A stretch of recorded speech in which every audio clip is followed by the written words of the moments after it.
हम जब आकार को पूजते हैं तो हमारे देवी देवताओं में तो मूर्तियां पूजी जाती हैं, उनके साक्षात पूरे रूप को पूजा जाता है। भगवान शिव के केस में हम लोग शिवलिंग को पूजते हैं तो मजाक क्यों उड़ाते हैं कि ये देखो भगवान के रूप की बजाय शिवलिंग को पूजा जा रहा है। तो क्या इसका मतलब जननांग से है या फिर हमारी ये भ्रांति है? इस भ्रांति को तोड़िए। हमारा धर्म जितना सहिष्णु है उतना ही हमारे धर्म के अनुयायी मूर्ख हैं। हमारे यहाँ सबसे बड़ी समस्या क्या है? हम गीता रोज पढ़ते नहीं, हम रामायण रोज पढ़ते नहीं, हम कोई भी धार्मिक किताब रोज पढ़ते नहीं, हमारे किसी भी सिलेबस में कोई धार्मिक किताबें लगातार पढ़ाई जाती नहीं। तो तुम्हें जो बता दिया जाएगा तुम वो करते रहोगे। क्यों? तुम आंख से देखते कहाँ हो, तुम तो कान से देखते हो। तो कान से देखने वाले लोगों को अरविंद जी क्या बताना, क्या बताऊं? मतलब तुम क्या कहना चाह रहे हो तुम्हें यही नहीं पता? जननेंद्रिय मतलब उनका गुप्तांग है वो। अरे मूर्खों, एकदम इस बात को कतई तरीके से समझो कि महादेव का वो निराकार स्वरूप है। लिंग का मतलब किसी भी अंग प्रत्यंग से नहीं है। अगर अंग प्रत्यंग से होता तो स्त्रीलिंग में कौन सा लिंग होता है? बिल्कुल। स्त्री के पास कौन सा लिंग होता है? पुरुष के पास तो चलो ठीक है।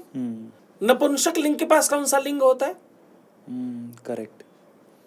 तो स्त्रीलिंग, नपुंसक लिंग और पुल्लिंग, ये तीनों में लिंग का मतलब क्या हुआ? लिंग कहते हैं किसी भी आकार को, बाहरी आवरण को। ओके। हमारी संस्कृति, हमारी सभ्यता, हमारी भाषा, हमारी बोलचाल की व्यवस्था बहुत विस्तृत है। एक एक शब्द के हजार हजार अर्थ हैं, अथवा शब्दावली में उसके हजारों नाम हैं। सुंदरता के लिए अंग्रेजी में क्या कहेंगे? ब्यूटीफुल। और आप संस्कृत में और हिंदी में कहें तो दिव्य है, अद्भुत है, अद्वितीय है।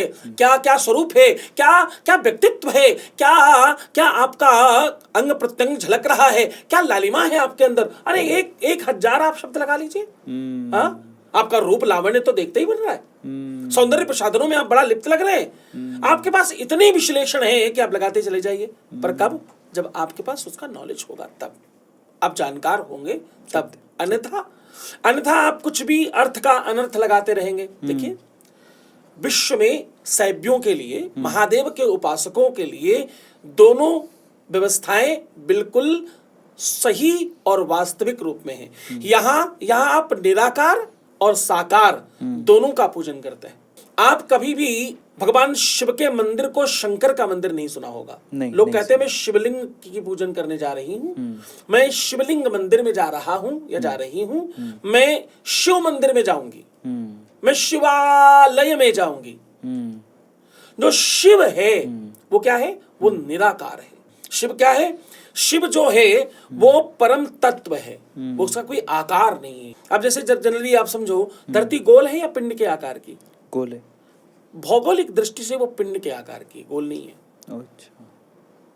धरती हम सब गोल कह रहे हैं, गोल नहीं है, पिंड के आकार की है, थोड़ी चपटी है। हाँ, थोड़ी। ठीक है, भौगोलिक दृष्टि से अगर आप कहें। आकाश कैसा है? कटोरे जैसा है।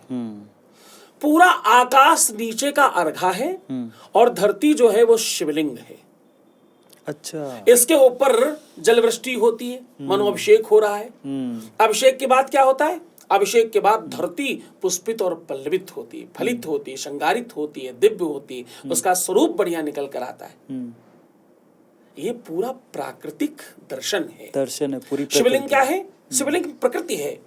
शिवलिंग परमात्मा तत्व है, निराकार है, कोई आकार ही नहीं है। आपका हाथ किस शेप में है? शिवलिंग के शेप में, ऊपर से पतला, नीचे से पतला, यहाँ से मोटा।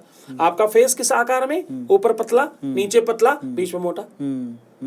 आपका कोई भी अंग प्रत्यंग, हम सब उस निराकार से साकार की तरफ बढ़ने की व्यवस्था में है, जिसका नाम शिव है। और शंकर मूर्ति का नाम है। कुछ और भी मिथ मेरे दिमाग में आ रहे थे कि जैसे अभी हम जनरली देखते हैं कि कोई भी देवी देवता या किसी भी भगवान का मंदिर क्यों ना हो, चाहे भगवान राम का हो, भगवान कृष्ण का हो, गणेश जी का हो या दुर्गा माँ का हो, उस मंदिर के अंदर शिवलिंग की स्थापना जरूर होती है। जी। ऐसा क्यों? इसके क्योंकि पीछे देखो, संसारियों पे कोई कष्ट आए हम्म, तो वो देवताओं के पास भागते हैं। हाँ, देवताओं पे कष्ट आए तो वो कहाँ जाए? महादेव। वो महादेव, वो देव नहीं है, वो महादेव है। तुम्हारे घर में झंझट हो, झगड़ा हो, विवाद हो, फसाद हो, पहले 40-40, 50-50 लोग एक घर में रहते। आज 2 लोग नहीं रह पाते। किसी से पूछो कितने बेडरूम है, बोले 3 बेडरूम है। सब अलग अलग पड़े होते, सबकी टीवी अलग, सबका मोबाइल अलग, सबका रहना सहना अलग, और सबका जीवन अलग। लोग एक दूसरे से बात नहीं करते। बाहर जाकर के यहाँ वहाँ अनावश्यक लोगों से हाउ आर यू पूछ रहे होते। फेक आईडियों पे सुंदर फोटो लगा लगा के लोग बैठे, उसको हाउ आर यू पूछ रहे। घर में बेचारी माँ बाप बैठे हैं, उनको कोई पूछने वाला नहीं है। भगवान शंकर के परिवार का दर्शन करिए, यहाँ चूहा और सांप एक साथ रहता है। सांप चूहे को छोड़ेगा? अगर ब्रेकफास्ट में छोड़ दिया तो लंच में तो चट कर ही जाएगा। सांप और मोर एक साथ रहता है। चूहा महादेव के छोटे पुत्र गणेश का वाहन है, मोर बड़े पुत्र का वाहन है, और सर्प भगवान शंकर के गले में। मोर और सांप एक साथ रहता है, मोर और बैल एक साथ रहता है। बैल महादेव का वाहन है।